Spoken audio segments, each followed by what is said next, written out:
Bad. Morning, everybody. Well, they got this one. Nobody's here. I'll start with the devotion. Oh, okay, I'm sorry. I'm just telling Sue that something stuff. Morning's devotion is entitled "The Nearest Thing to Paradise."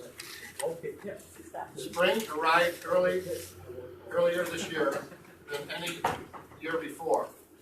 For the calendar said winter when she knocked on my door.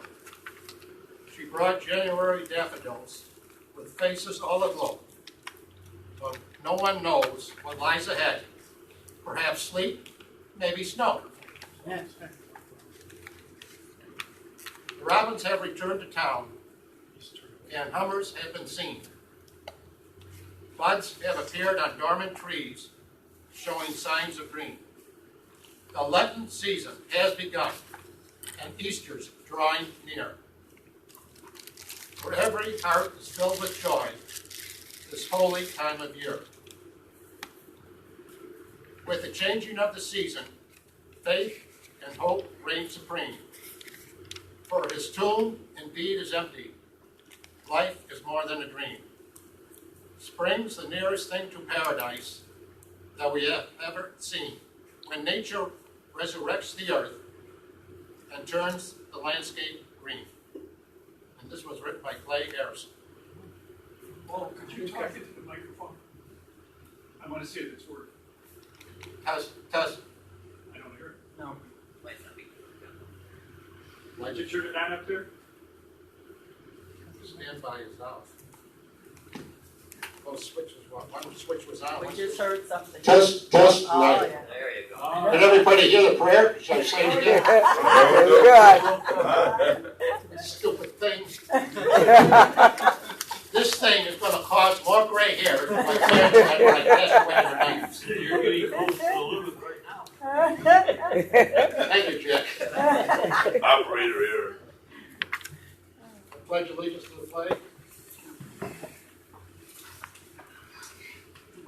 I pledge allegiance to the flag of the United States of America, and to the republic for which it stands, one nation, under God, indivisible, with liberty and justice for all. I'd like to welcome our one guest who's it. Seen her ad in last Sunday's paper. Thank you for coming. Welcome. And also I'd like to welcome our two presenters, Gregor and Tom. I didn't get your last name. Miller. Yep, Tom Miller? Yeah. Oh, okay. Now, folks, it's starting to be a long day and a long week. You know what I mean? Yes. Now I got to turn it down. Okay, Tom Miller, we thank you for coming. Sure. Welcome. And old business. The old business that we got left is, I hope everybody enjoyed our outing, lunch and outing last week for St. Patrick's Day at St. Shamrock Jacks. Thank you. Thank you. Shamrock Jacks. Okay. My mind is going. Not like my 97-year-old mother, it's for sure. Okay, Shamrock Jacks. I hope everybody has enjoyed our lunch. It was a good gathering last week. And guess that's it. Any new business?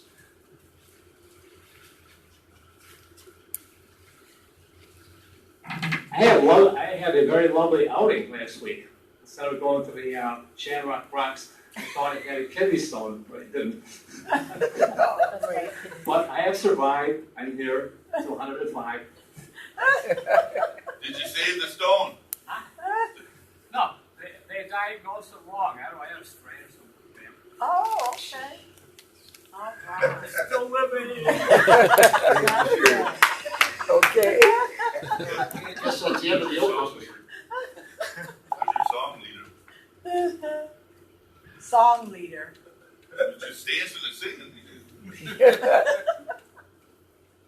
Any new business? We do sing. We try. New business. We'll talk about that next time. Committee reports, Treasury? 247.65.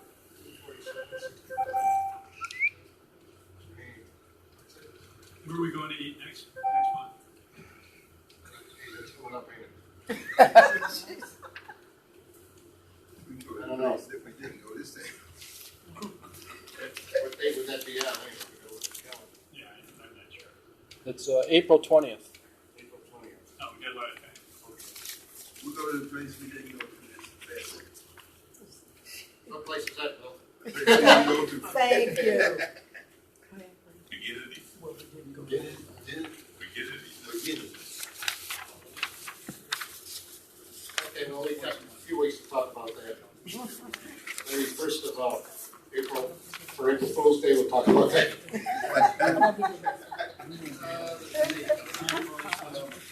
Sunshine report, Jack? Thank you. Hey, Paul. And then the humor also. You'll get both.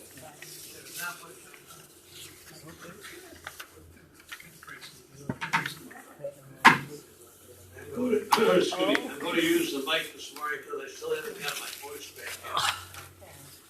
Oh, to my friends in the back corner over there, I'm about to try to remedy what you gave me. I found the product that I was looking for, and we're gonna experiment, see what happens. No, it wasn't Genesee. I know of nobody who is out ill. I haven't heard from anybody, so I'm assuming that our membership roster as it is, they're either all in Florida getting ready for Easter, or they're just not here today. But otherwise, I know, excuse me, no one being ill. As to the humor, I found this little thing that I thought my fan club back here might enjoy. It's about a wife who treats her husband to a birthday treat. It goes like this. A wife treats her hubby by taking him to a strip club for his birthday. At the club, the doorman says, "Hi, Jim. How are you?" The wife asks, "How does he know you?" Jim replied, "Oh dear, I play football with him." Inside, the bartender says, "The usual Jim?" Jim's wife says, Jim says to his wife, "Before you say anything, he's on the darts team." Next, a stripper says, "Hi, Jim. Do you crave the special again?" Oh. The wife storms out, dragging Jim with her, and jumps into a taxi. The driver says, "Hey, Jimmy boy, you picked up an ugly one this time." Jim's funeral is this coming Sunday. That was so. That was good. I love it. I love it. Wow. Funeral's this Sunday. Okay. That was good. Greg? That was good. Okay. That was good. That was good. Along with the sunshine report, I neglected to tell you that one of our guests who was coming the last couple of weeks, Roy Baird, he was coming here the last couple of weeks. He called me yesterday afternoon and said he wasn't able to make it today, that he's under the weather also. So, wish him a speedy recovery when he returns. Roy Baird. Yeah, he was coming as a guest the last couple of times. He called me yesterday and said he's a little under the weather.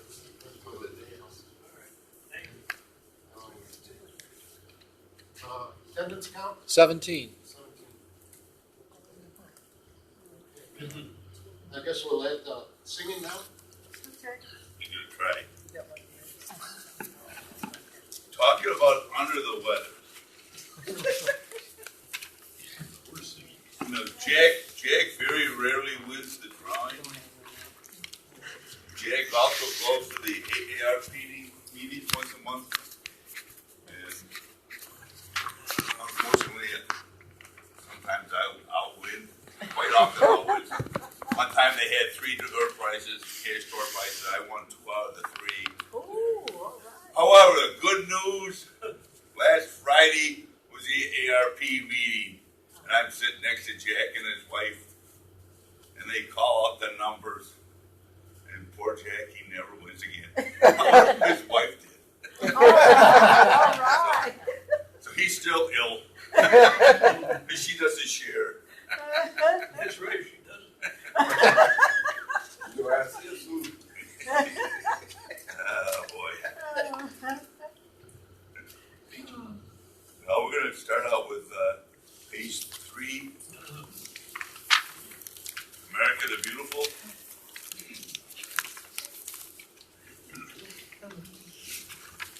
Oh, beautiful, for spacious skies, for amber waves of grain, for purple mountain majesty, above the fruited plain.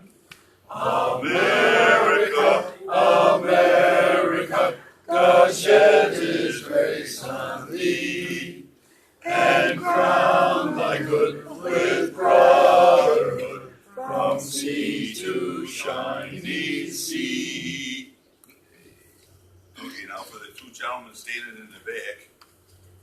One of them claims to be John's son. I don't know. For their jolly good fellow, for their jolly good fellow, for their jolly good fellow, which nobody can deny. Thanks for coming anyway. Thanks for coming.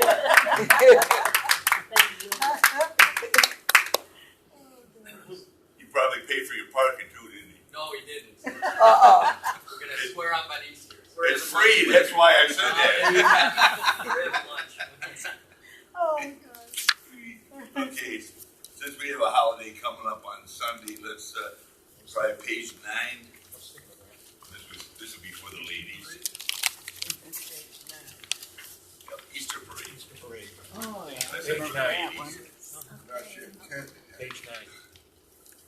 Yeah, maybe Warren too, because he likes to wear crazy hats sometimes. Uh-oh. You didn't hear that one. I know. Gotta speak up, he can't hear you. I said that way. I said Warren wears crazy hats sometimes.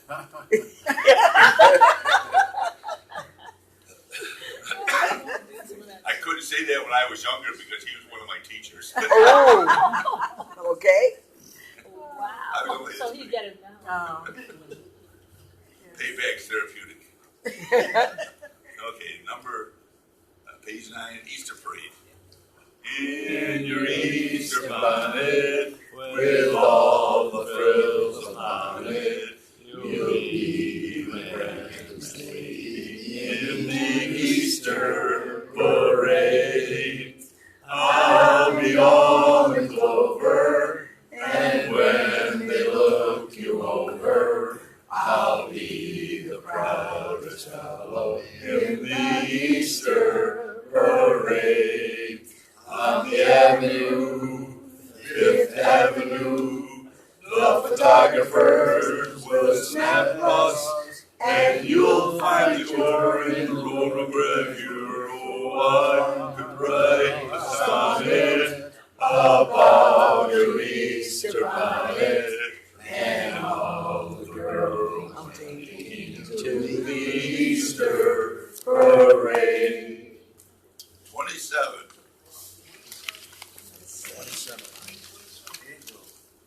Bingo.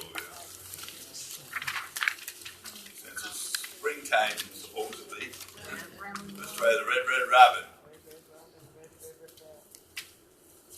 When the red, red robin goes bobbing along, there'll be no more sobbing when he starts throbbing his old sweet song. Wake up, you sleepyhead, get up, get out of bed, cheer up, the sun's red by blood, laughing happy, what have I been doing? These songs are all before my time. Okay. Listen, for hours and hours, I'm just a kid again, doing what I did again, singing a song. When the red robin comes bobbing along. Oh, catch up. Yeah, I do it. Want to quit while you're ahead? Okay, let's try page 19 and we'll finish up with just a closer walk or need. 19. Which verses? How about 1 and 3? Sounds good. I am weak, but thou art strong. Jesus, keep me from all wrong. I'll be satisfied as long as I walk. Let me walk close to thee. Just a closer walk with thee. Grant, Jesus, is my plea. Daily walking close to thee. Let it be, dear Lord, let it be. When my feeble life is o'er, time for me will be no more. Guide me gently, safely o'er to thy kingdom shore, to thy shore.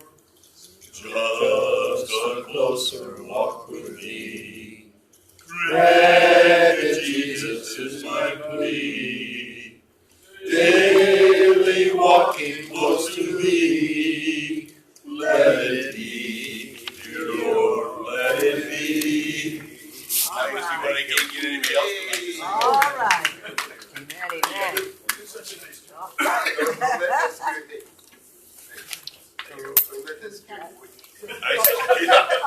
I sing better by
Are there grants coming along or Yep. applying for? I don't know. Yep, there are grants coming along. The other part of it, this that's important, is that for the properties that are owned privately, like DHD, there is a program that the state has that says that if you buy these brownfield properties and you go through the cleanup and you do the cleanup in a way that the state agrees to it, and then you develop the site, that state program offers New York State income tax credits that are a percentage of your cost to clean up and develop.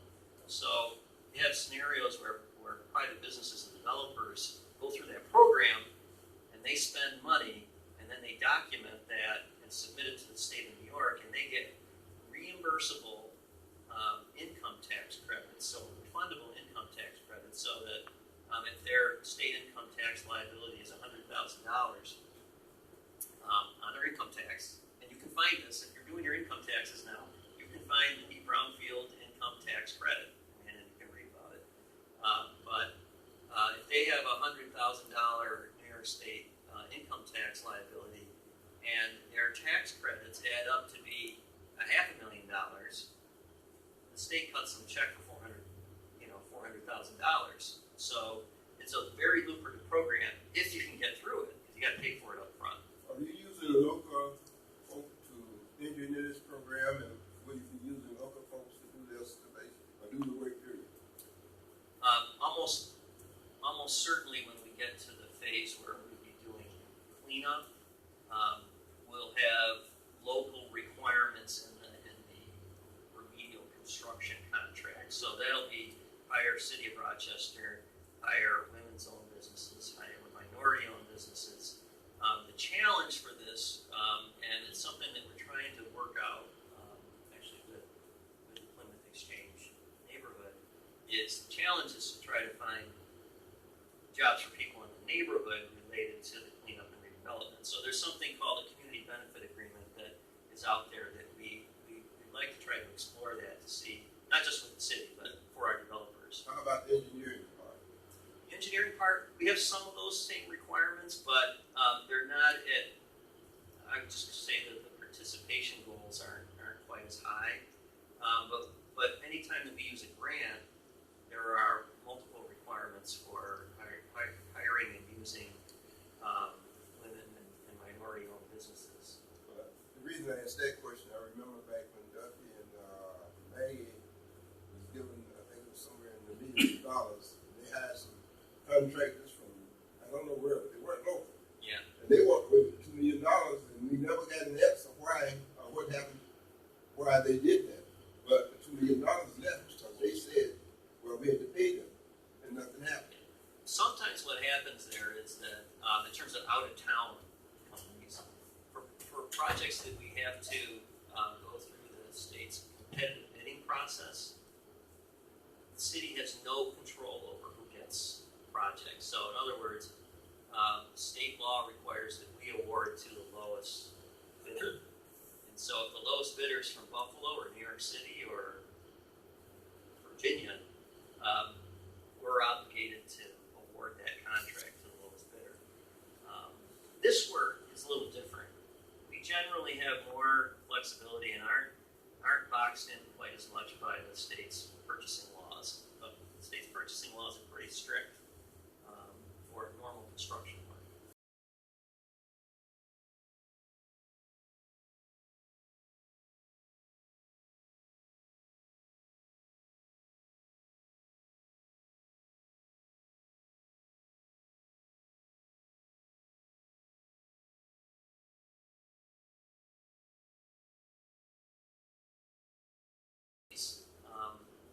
The federal government and the state government passed laws about basically about environmental contamination and who's responsible for it.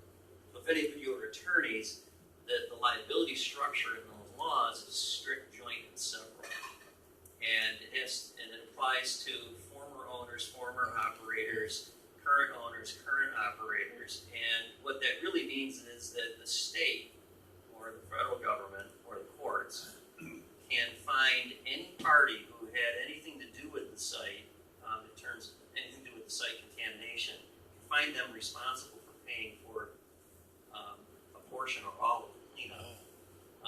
Exxon's role here as the successor corporation links them back to the prior ownership and operation, and that's why they're, why they can be drawn into a legal process to get them to participate. I can't help but wonder, you're taking on it's a big project. I'm sure you have people who are working with you, hopefully. I'm just wondering, like Willie Slaughter and Chuck Schumer and the rest of these people, the governor, how much input they're having on this thing, and how much are we letting the public say, hey, now's the time to do this sort of thing, and well, the economy is halfway there, and it's a thing that's been needed for a long time, obviously, but how's this going to all work down the road or whatever? Well, some of what you've already seen here has brought a lot of attention to it. So that master plan has engaged the entire media community as well as a lot of interested parties and all the property owners. All of our congressional delegation, Senator Schumer, Senator Gillibrand, and in this case it's Louis Slaughter's district. They have all been to the site and they've all been advocating for federal support to try to get the cleanup here. The state of New York has been pretty active as well. In fact, the state has given us about $1.2 million just to do the studies and the master planning for this site. So that actually is part of what I have to figure out in doing my job is how do we get the resources, who do we have to go to, how do we build the support for the project, how do we go through the governor's process now, which has changed in the last 5 years, to get state funding to help do projects like this. I would assume we have to get a lot of public interest in this, and that I'm not sure which has been done so far, but the Democratic Caucus should have some information on it, and pictures and stuff, really get people excited about the whole thing. I agree. On TV, I mean, really push for it, but we got to get that publicity and get people there enthused about and people know the need is there. I think they've given up, it's just like giving up on Washington type of thing. Yeah. Well, certainly the amount of time that all this takes is a turnoff for many people. People that have been involved in the neighborhood have disappeared because it's taken 6 years to get where we're at now.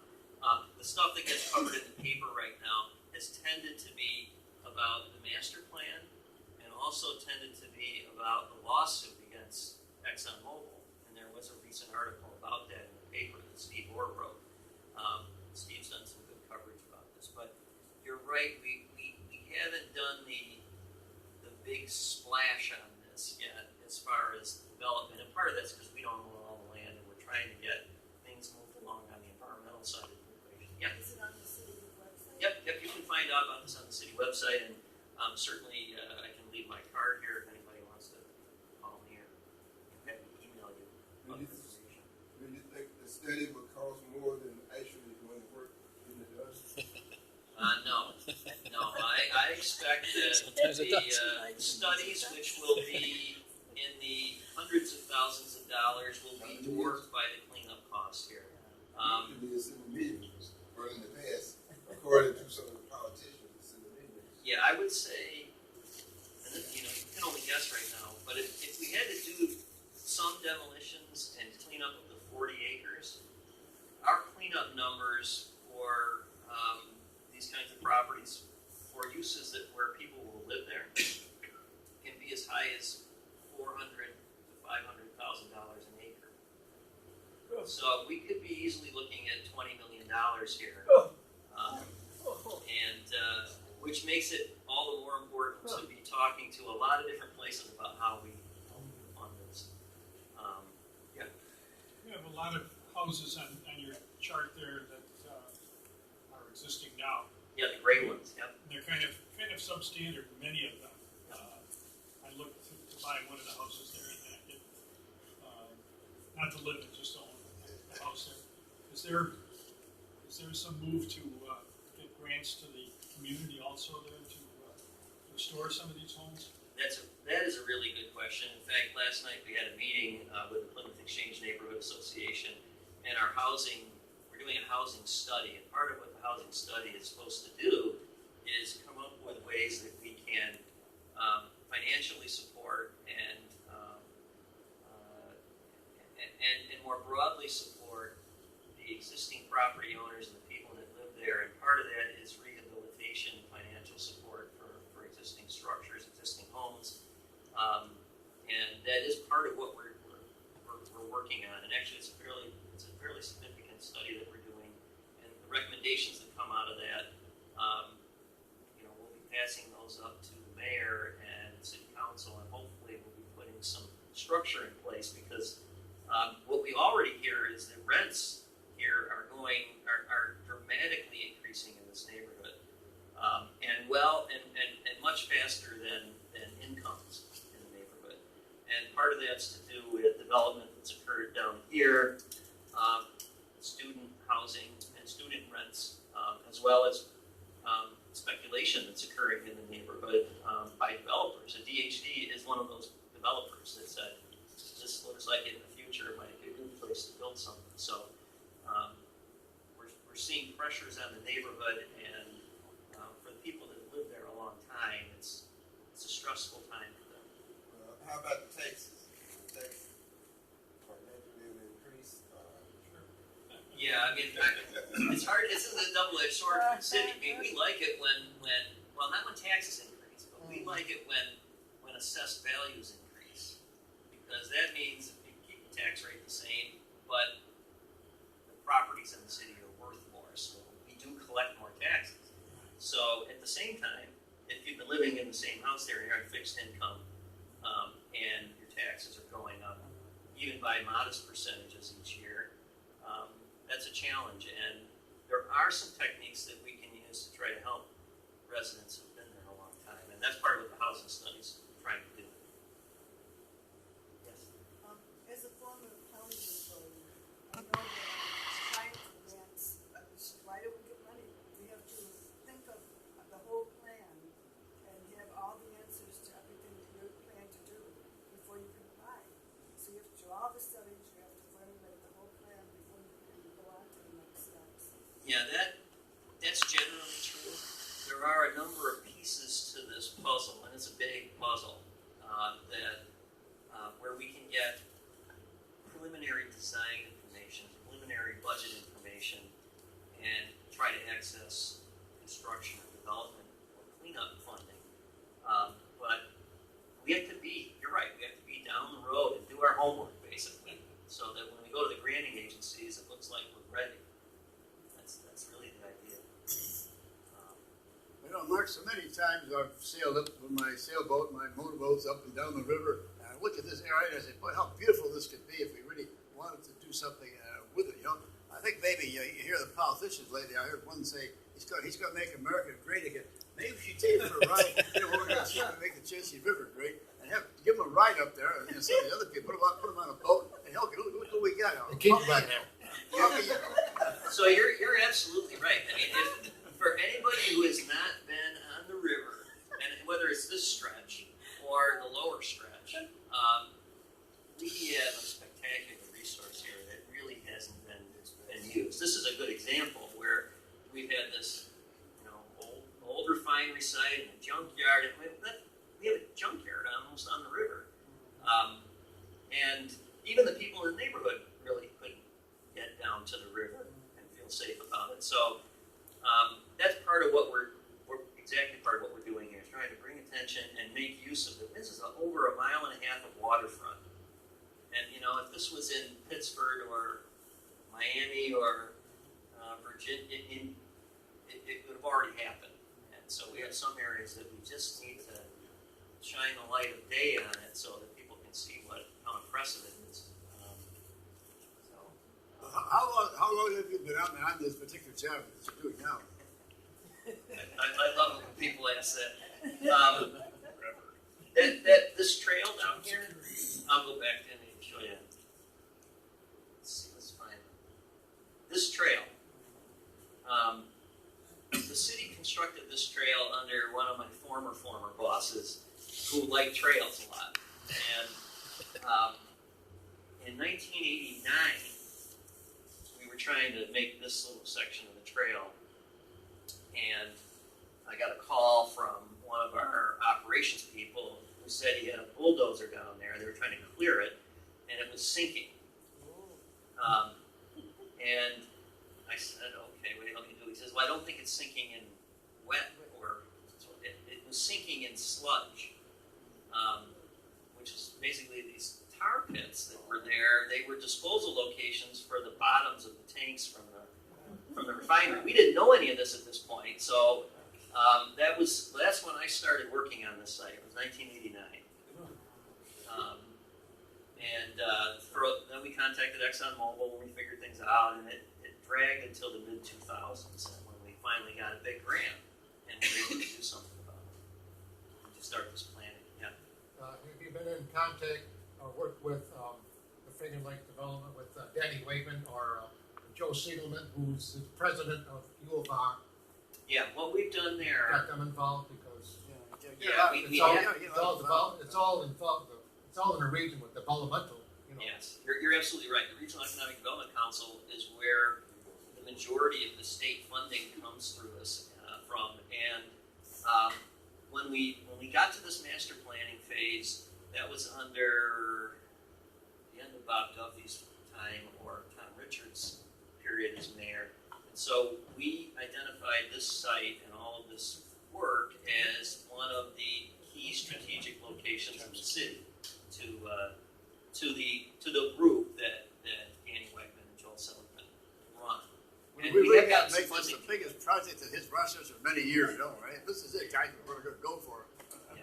Well, as you might guess, city council people have their projects in their districts, and the mayor has some, mayors change and emphasis changes. So part of what I have to do is keep beating the drum so that projects like this that take a long time get the attention they need and get the funding.